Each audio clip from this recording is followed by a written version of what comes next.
Eran las 6:30 de la mañana en un hospital general situado en las afueras de una tranquila ciudad española. El personal de guardia comenzaba a cambiar turnos. Los pasillos estaban relativamente vacíos y el ambiente era el típico de una madrugada de rutina. Sin embargo, aquella paz fue interrumpida de forma tan insólita como impactante. Por la puerta principal del hospital entró un perro pastor alemán, caminando con paso firme pero desesperado, arrastrando levemente una de sus patas traseras ensangrentadas. Lo más sorprendente no era solo su presencia, sino que junto a él, apoyada contra su costado y con el rostro lleno de tierra, hojas y pequeñas heridas, caminaba una niña de no más de 8 años. Su ropa estaba rasgada, sus rodillas cubiertas de barro, y su brazo izquierdo colgaba torpemente como si estuviera lastimado. La imagen fue tan fuera de lo común que por unos segundos, el personal y los pacientes que estaban en el vestíbulo se quedaron congelados, sin saber si estaban viendo una escena real o algo salido de una película. El perro no ladraba ni gruñía, solo guiaba con insistencia a la niña, como si supiera exactamente a dónde ir. No lavaba collar, ni placa, y sus ojos transmisión urgencia. Entonces, una enfermera reaccionó y corrió hacia ellos, mientras otros empleados se acercaban con rapidez. La puerta se cerró lentamente tras ellos, marcando el inicio de una historia que nadie olvidaría jamás. Mientras la enfermera principal, Marta Rios, se agachaba cuidadosamente para atender a la niña, el pastor alemán no se separó de su lado en un instante. Gruñó muy levemente cuando otro enfermero intentó acercarse con prisa, como si quisiera dejar en claro que no permitiría que nadie la tocara si no era con calma y cuidado. Marta, con años de experiencia en emergencias pediátricas, entendió de inmediato que debía ganarse la confianza del animal primero.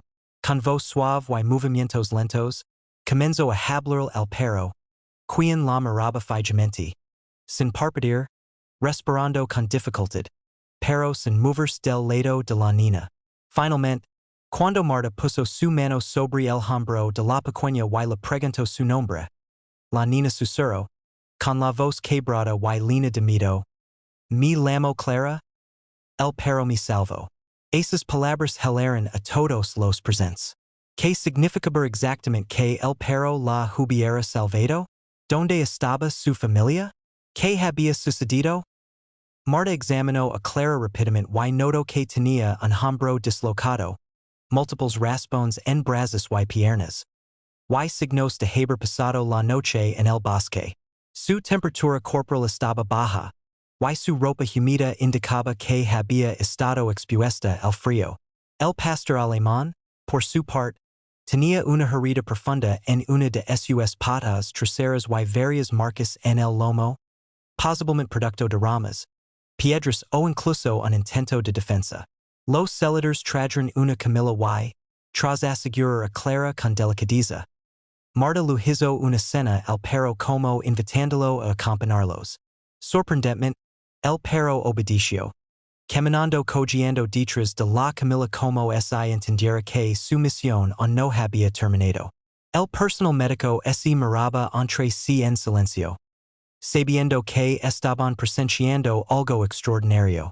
El vínculo entre esa niña y ese perro era evidente, pero el misterio detrás de cómo habían llegado hasta allí apenas comenzaba a revelarse. Mientras Clara era llevada a la sala de urgencias pediátricas, el pastor alemán, aunque visiblemente herido, se mantenía a su lado sin emitir un solo quejido. En el quirófano, el equipo médico comenzó a estabilizar a la niña. Le aplicaron suero, la limpiaron con delicadeza y trataron su hombro dislocado. Mientras tanto, una auxiliar de enfermería, conmovida por la lealtad del perro, le trajo agua y una manta, la cual el animal aceptó sin agresividad. Echándose justo frente a la puerta del quirófano, como si fuera su puesto de guardia. No importaban los pasos, las voces o los movimientos. El no se iba a mover hasta asegurarse de que Clara estuviera a salvo. Ella noticia comenzó a extenderse por todo el hospital. Algunos empleados bajaron discretamente desde otras áreas solo para ver con sus propios ojos el perro que había traído a una niña herida al hospital como si entendiera donde pedir ayuda. Los médicos del turno nocturno, agotados, se quedaron un poco más para entender qué estaba pasando. Una doctora joven, Laura Benitez, tomó la decisión de avisar a la policía local, ya que no había ninguna identificación en la niña y era evidente que había estado sola durante muchas horas, quizá incluso desde el día anterior. Poco después llegaron dos agents, y uno de ellos, el sargento Iván Herrero, se agachó para examinar la ropa de Clara que había sido retirada y guardada en una bolsa. Esta niña no se perdió hace unas horas. Esto lleva tiempo, murmuró, notando los niveles de suciedad. Hojas secas pegadas a la tela y las manchas secas de sangre. También observó que el perro tenía restos de barro y ramas. Como si hubiera recorrido una distancia larga y por terreno agreste. El sargento pidió acceso a las cámaras del hospital para revisar cómo exactamente habían llegado hasta allí. Cuando observaron las grabaciones, vieron lo impensable. El pastor alemán, empujando con su cabeza la puerta automática del hospital, casi arrastrando a Clara, quien caminaba tambaleante, apoyada en él como si fuera su única esperanza. No había adultos, en hay coches, en hay señales de ayuda a su alrededor. Solo ellos dos solos contra el mundo. Las preguntas comenzaron a multiplicarse en los pasillos del hospital. ¿Quién era Clara? ¿Dónde estaba su familia? ¿Cómo había llegado un perro tan inteligente hasta ella? ¿Y qué clase de vínculo podía generar un animal para arriesgar su vida de esa manera? Nadie lo sabía aún. Pero todos empezaban a sentir que aquel perro no era uno cualquiera. Era un perro silencioso con una historia aún más grande por contar. Pasaron varias horas hasta que Clara, ya estabilizada, abrió por fin los ojos con mayor lucidez. Estaba débil, con el brazo inmovilizado y una valla en la mano. Pero sus ojos reflejaban más miedo que dolor físico. La doctora Laura Benitez se sentó a su lado con calma y dulzura, hablando con voz suave, preguntando si recordaba lo que había pasado. Clara asintió levemente. Sus labios temblaban, y de sus ojos brotaron lágrimas silenciosas. Con mucho esfuerzo y en fragmentos entrecortados, empezó a relatar lo ocurrido. Contó que el día anterior había salido a pasear con su padre por una zona de senderos montañosos a las afueras de la ciudad. Su madre había fallecido hacía años, y desde entonces, esas caminadas eran una rutina entre padre y hija. Pero algo cambió esa vez. Dijo que, mientras caminaban, su padre se desvió del camino para seguir lo que creyó que era un atajo, y allí, entre los árboles y barrancos, tropezaron y cayeron por una pendiente. Ella se golpeó fuertemente el brazo contra una roca, y no pudo levantarse. Intentó gritar, pero su voz se perdía entre la vegetación. No veía a su padre por ningún lado. El pánico la envolvió. Fue entonces cuando apareció Max, como lo llamó con cariño. El pastor alemán emergió del bosque como una sombra protectora. Clara explicó que no lo conocía, que nunca lo había visto antes. El perro simplemente llegó, olfateó su herida, se quedó a su lado y, tras unos minutos, comenzó a lamer sus heridas con cuidado. Cuando cayó la noche y los ruidos del bosque se intensificaron, Clara se aferró a Max, quien se acostó junto a ella para dar calor. A la mañana siguiente, Max la animó a levantarse con suaves empujones del hocico. Ella no sabía hacia donde iban, pero él parecía saberlo. La guiaba con paciencia, deteniéndose cuando ella se caía, empujándola cuando se detenía. Me salvó, susurró, mientras las lágrimas se deslizaban por sus mejillas.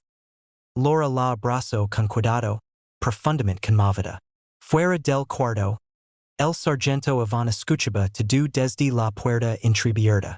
En su interior, algo se removía. Intuía que el padre de Clara seguía a la afuera, quizás herido o peor. Era urgent organizar una búsqueda, pero también sentía algo más. Que ese perro, ese pastor alemán sin collar en dueno, había actuado movido por algo que superaba el instinto. Había elegido salvar a Clara. Why no se iría de su lado hasta asegurarse de que estuviera completamente fuera de peligro. Nadia en el hospital se atrevía a moverlo de su lugar. Ali estaba Max, firme como un soldado, cuidando a su pequeña compañera humana con la nobleza que solo los corazones más puros entienden el amanecer del día siguiente. Y tras escuchar la versión de Clara, el sargento Iván Herrero organizó de inmediato un operativo de búsqueda en la zona montañosa mencionada por la niña, con la ubicación aproximada y algunas referencias dadas por Clara, como un arroyo con piedras grandes y una roca que parecía un dragón dormido.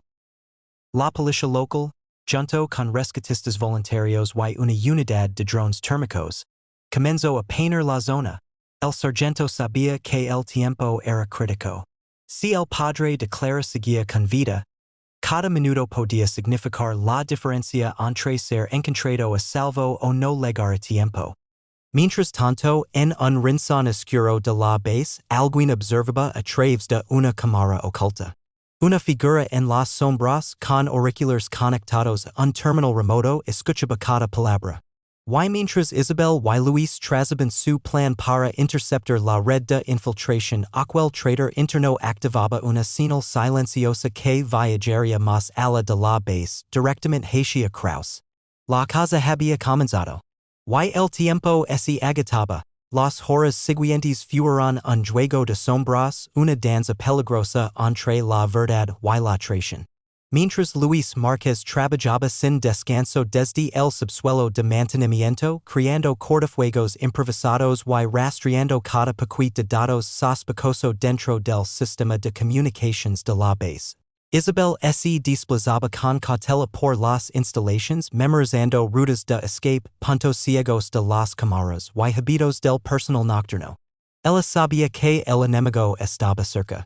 Lo sentía en los detalles, una puerta que antes rechinaba y de pronto no lo hacía, una cámara que giraba 2 segundos tarde, una voz conocida que evitaba mirarla a los ojos.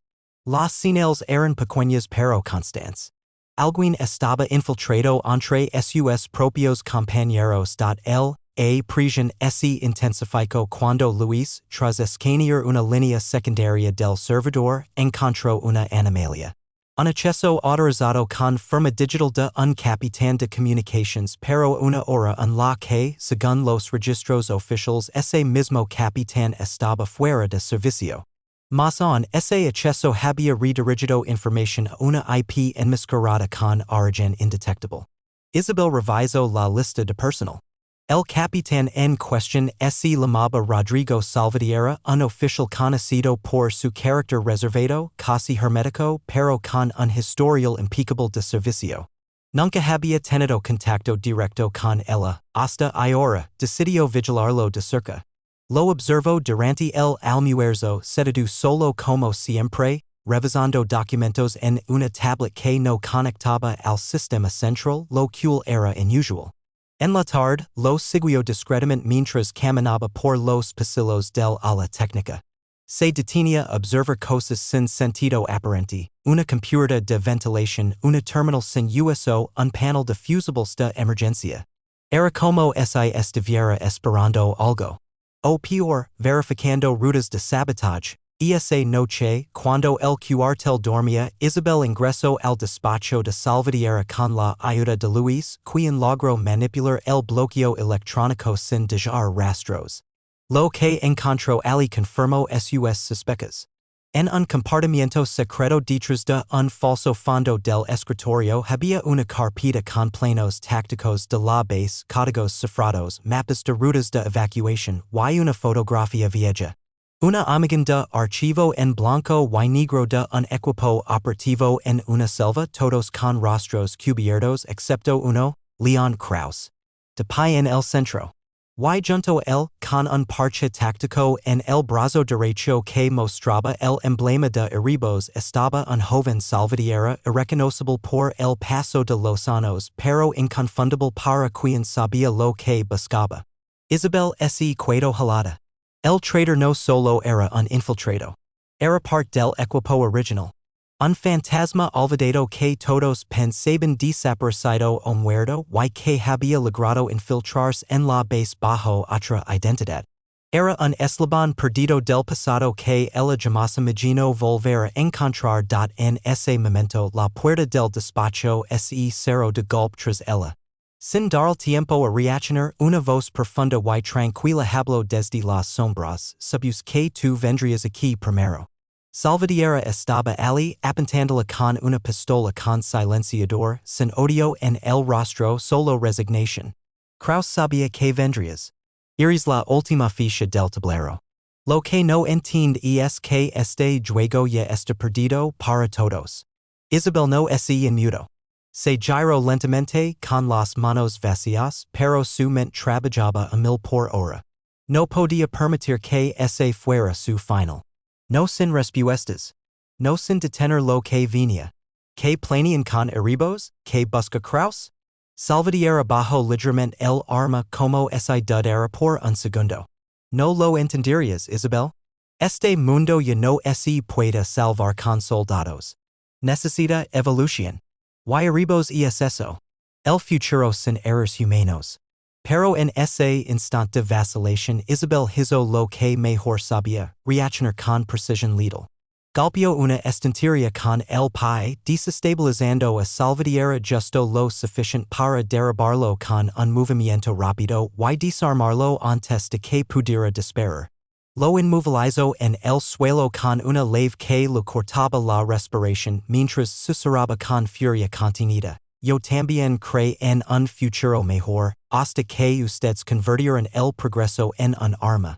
Aturdido y con la respiración entrecortada, Salvadera no opuso más resistencia. Pero antes de desmayarse, alcanzó a decir algo que dijo Isabel helada, no importa lo que hagas, ya lo activamos. Un frío recorrió su espalda. El sistema estaba en marcha.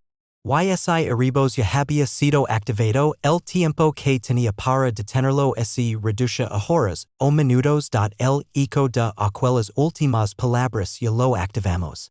Seguía resonando en la mente de Isabel mientras arrastraba a Salvadera inconsciente hacia una celda improvisada en el viejo compartimento de suministros tácticos bajo el hangar de aviones no tripulados. Luis Márquez, pálido, observaba en silencio mientras cerraban la compuerta metálica. Ambos sabían que ya no se trataba solo de encontrar a Krauss o de detener un plan de infiltración. Eribos estaba en funcionamiento.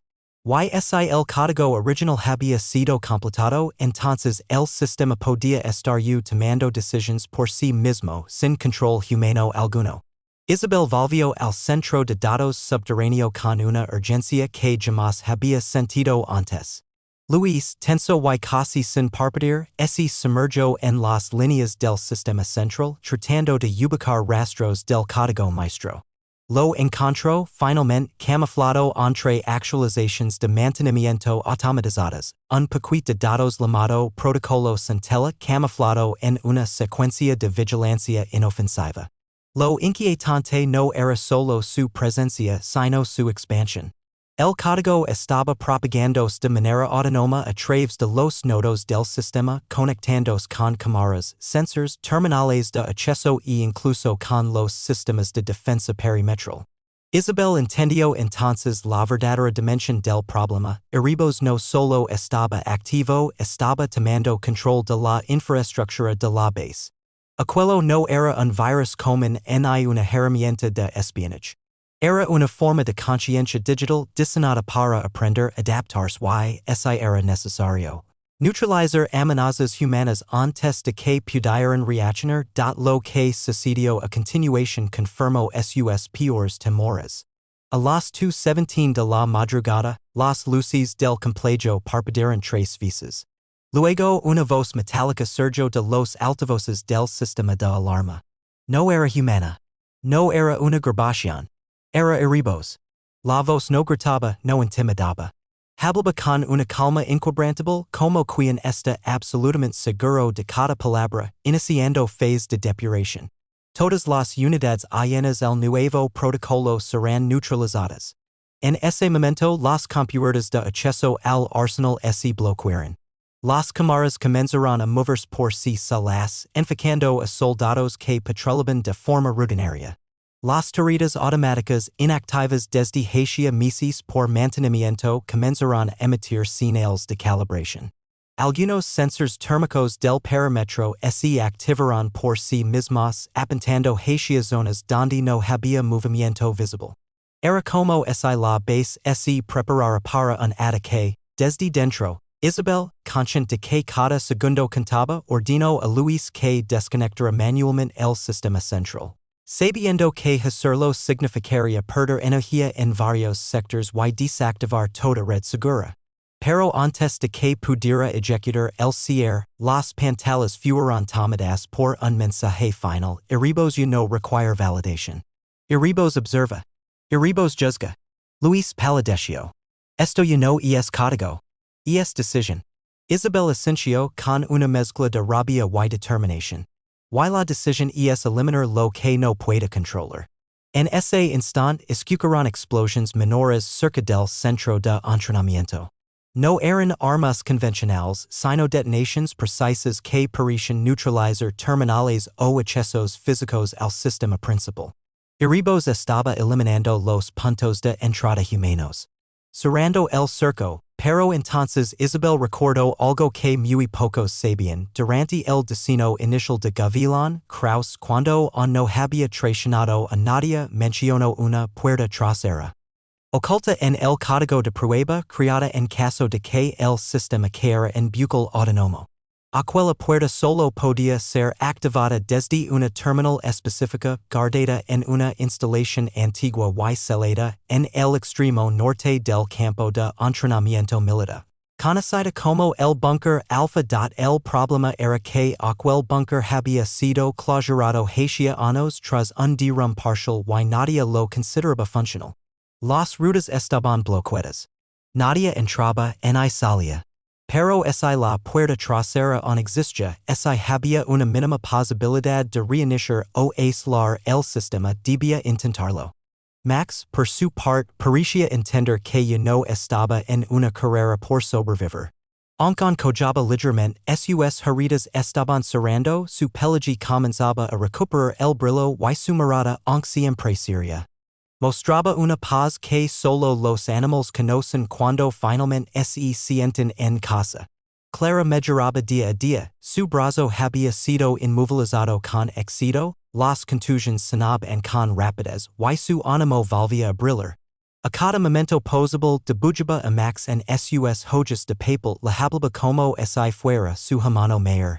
E incluso lo cantaba con una vocecita dulce que resonaba por los pasillos. Lo más conmovedor fue lo que sucedió un miércoles por la tarde cuando Clara pidió salir en silla de ruedas al jardín interno del hospital.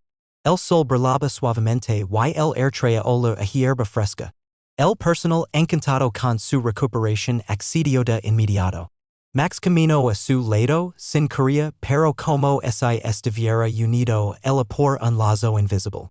Al llegar al jardín, Clara se detuvo bajo un árbol grande y dijo algo que dejó a todos en silencio a saben. Cuando estaba sola en el bosque, pensé que me iba a morir. Pensé que ya no vería a mi papá ni el cielo ni los pájaros.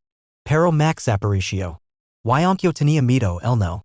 Él fue valiente por los dos. Las palabras de la niña tan simples y puras tocaron el alma de todos. En ese instante, una enfermera tomó una foto de Clara acariciando a Max bajo el árbol sin saber que esa imagen terminaría colgada en la entrada del hospital, acompañada por una placa que diría: aquí se recuerda a Max, el perro que nos enseñó que la violencia no necesita palabras. Mientras tanto don Julian también progresaba en su recuperación.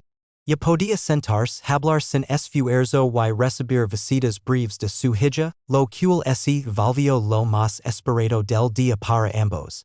Cada vez que Clara entraba a su habitación, Max se quedaba a los pies de la cama, vigilando en silencio como si supiera que su labor aún no terminaba del todo.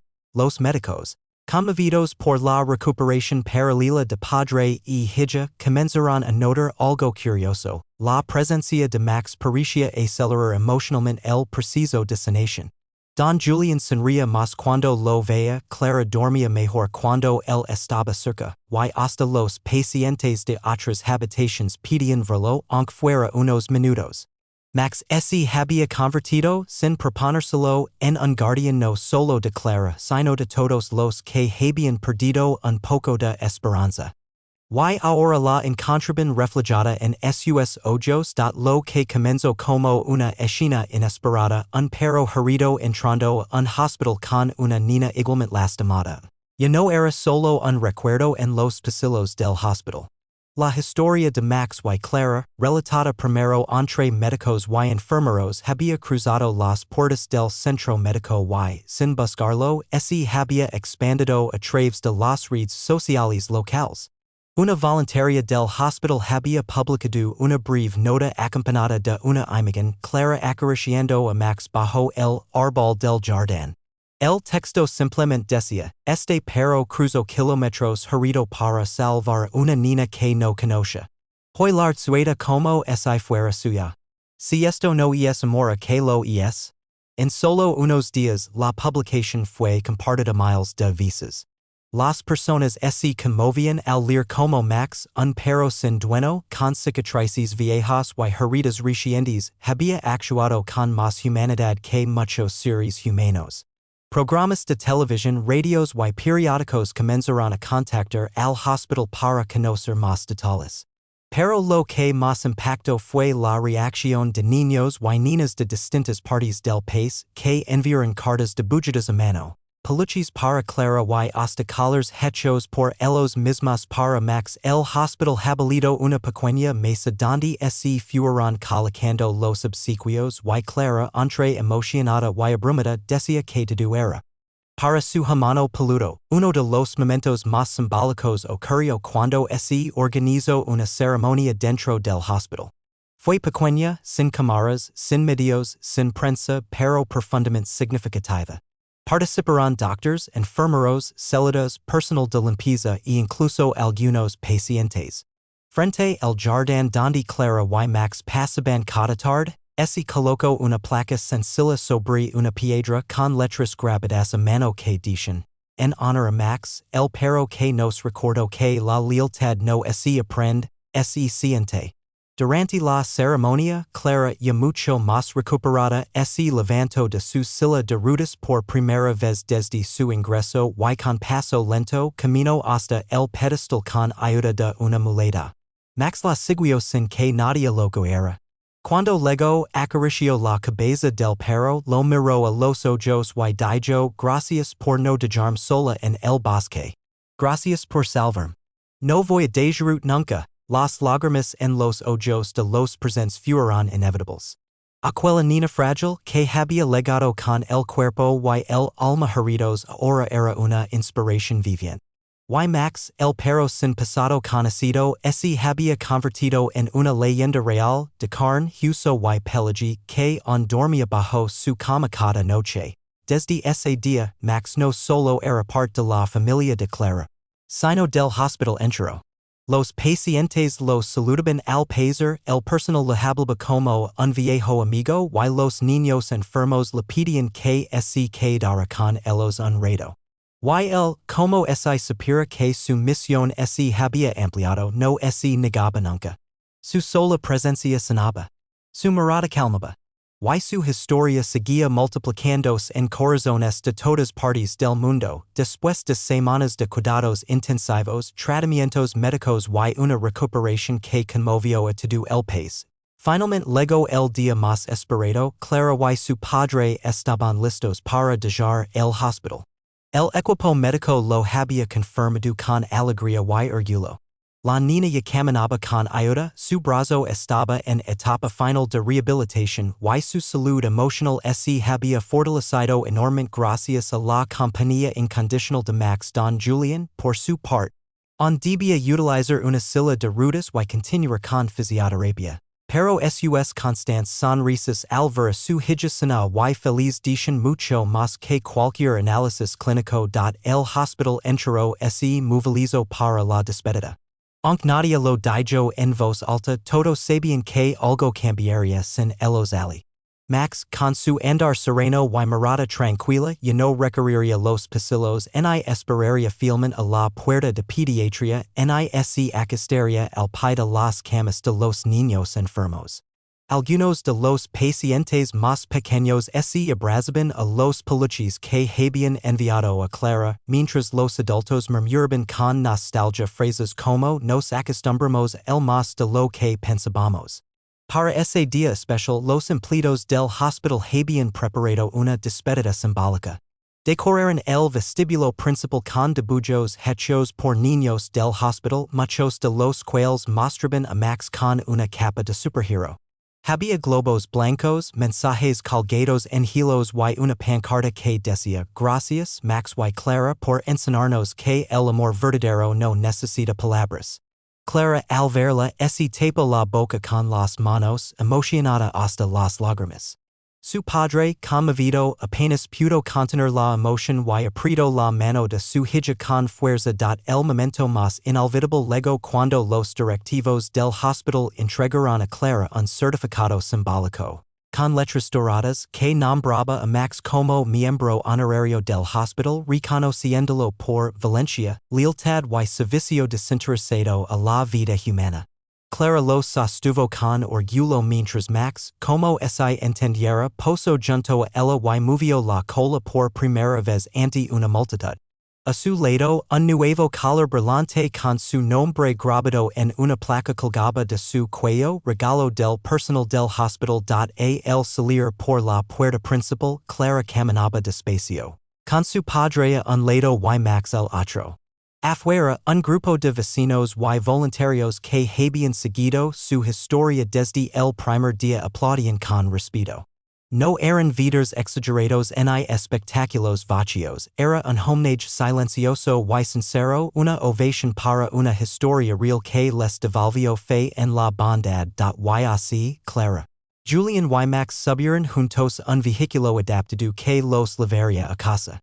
No sabían lo que les esperaba en el futuro, pero estaban seguros de una cosa, y no estaban solos.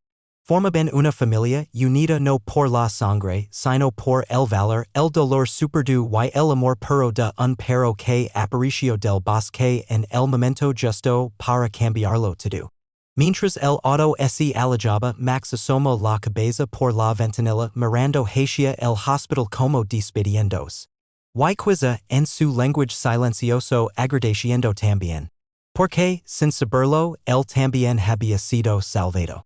El trayecto de regreso a casa fue silencioso, pero lleno de emociones profundas. Clara iba sentada junto a su padre, observando con ojos asombrados como el mundo seguía igual. Y sin embargo, para ellos todo había cambiado.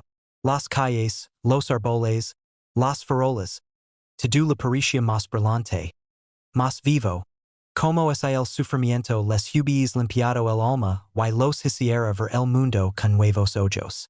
Max, acostado en el suelo del vehículo, con la cabeza apoyada sobre las piernas de Clara, no se movió en todo el trayecto. Solo miraba por la ventana de vez en cuando, como si verificara que cada paso los acercara, por fin, a un lugar seguro el llegar a la modesta casa familiar, ubicada en un barrio tranquilo rodeado de colinas. Algo tan simple como abrir la puerta se convirtió en un momento sagrado. Era la primera vez que Clara volvía desde aquella mañana en el bosque. En su habitación, todo estaba tal como lo había dejado.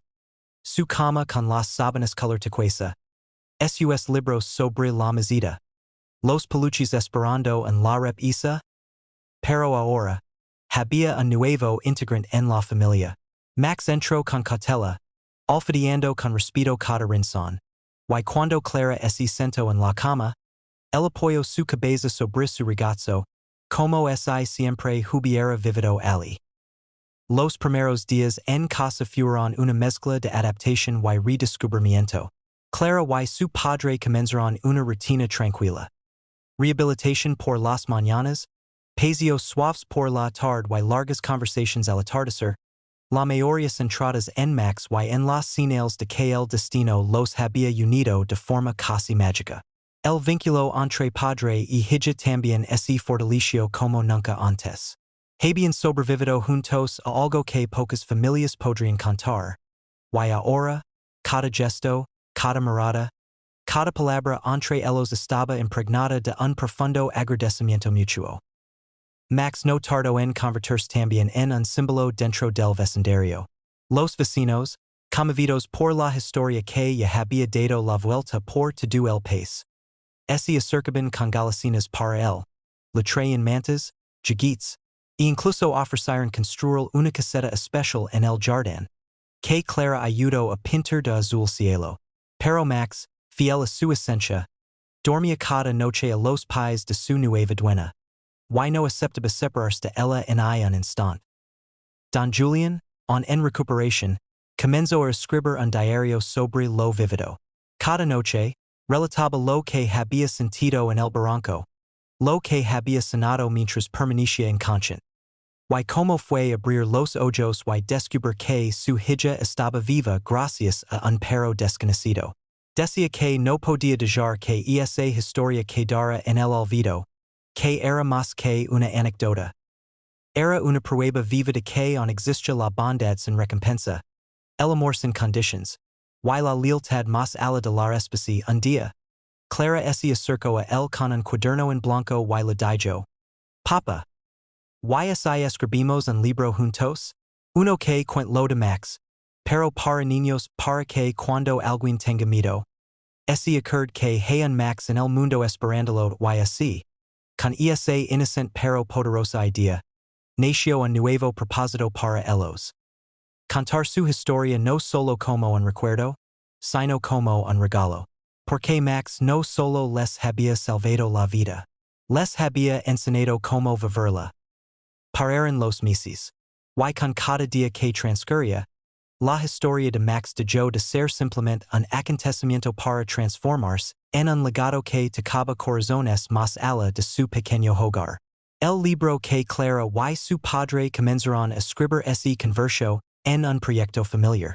Le pusieron de título El perro que siguió la luz, y en sus páginas relataban, con dulzura y verdad, lo vivido en aquel bosque, la oscuridad de la noche, el miedo, la esperanza, y la aparición de Max como una estrella en la sombra. Pero no lo contaban como una tragedia, sino como una historia de valencia, resiliencia y amor sin fronteras. El libro fue ilustrado con los dibujos que Clara hacía en casa. Max junto a ella bajo la luna, Max guiándola por senderos imaginarios, Max con una capa de superhero. Publicaron el libro a través de una editorial solidaria, y pronto empezó a llegar a escuelas, bibliotecas infantiles y hospitals. Padres leían la historia a sus hijos antes de dormir, terapeutas la usaban para enseñar empatía a niños, y muchos pequeños enfermos encontraban consuelo en saber que, a la afuera, existía un perro como Max. Las cartas volvieron a llegar, ahora desde diferentes países. Algunas personas incluso comenzaron a compartir historias de perros que les habían salvado la vida o acompañado en momentos difíciles. El efecto era claro. Max había encendido una chispa de bondad universal. Pero en casa, lejos del ruido del mundo, la vida era sencilla y feliz. Max disfrutaba de cada paseo por el jardín, de las tardes tranquilas al sol y de las noches acado al lado de la cama de Clara. Nunca necesitó nada más. No ladraba en exceso, no pedía atención, solo estaba presente. Como si supiera que su lugar en el mundo ya lo había encontrado. Don Julián, ya totalmente recuperado, volvía poco a poco a trabajar desde casa. Y Clara asistía a clases con normalidad, acompañada muchas veces por Max, quien se convirtió en el alumno honorario de su escuela un día. Durante una charla escolar sobre valores, Clara fue invitada a contar su historia frente a sus compañeros. Subió al escenario con Max a su lado, y con voz clara y segura, dijo: Cuando pensé que todo estaba perdido, Max me enseñó que no estaba sola, no porque me hablara, y porque hiciera magia, sino porque estuvo allí, sin moverse, sin rendirse. A veces, lo más valiente que se pueda hacer es cuidarse con alguien cuando tiene miedo. Max lo hizo por mí. Ahora yo quiero hacerlo por otros. El aplauso fue largo y sentido, pero lo más hermoso fue ver como Max, al escuchar su nombre, alzó la cabeza y movió la cola, como si supiera que ella acababa de cantar. Una vez más, la verdad de su alma. Con el paso de los años, la historia de Max se convirtió en leyenda local. En la plaza del barrio, una escultura fue erigida con la imagen de un pastor alemán en actitud protectora, junto a una niña pequeña. En la base de la escultura podía leerse: a Max, que sin palabras nos enseñó el idioma más poderoso, el del amor incondicional. Max vivió muchos años más, con dignidad, con amor, y rodeado siempre de la familia que ayudó a reconstruir. Cuando finalmente cerró los ojos por última vez, lo hizo en casa, junto a Clara, quien ya era una adolescente fuerte y sabia.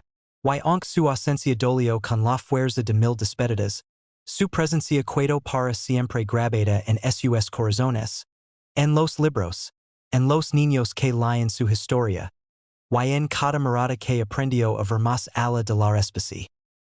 Porque Max no fue solo un perro, fue un puente, un milagro de pelo, cicatrices y silencio, un alma noble que, sin saber hablar, lo enseñó al mundo entero a escuchar.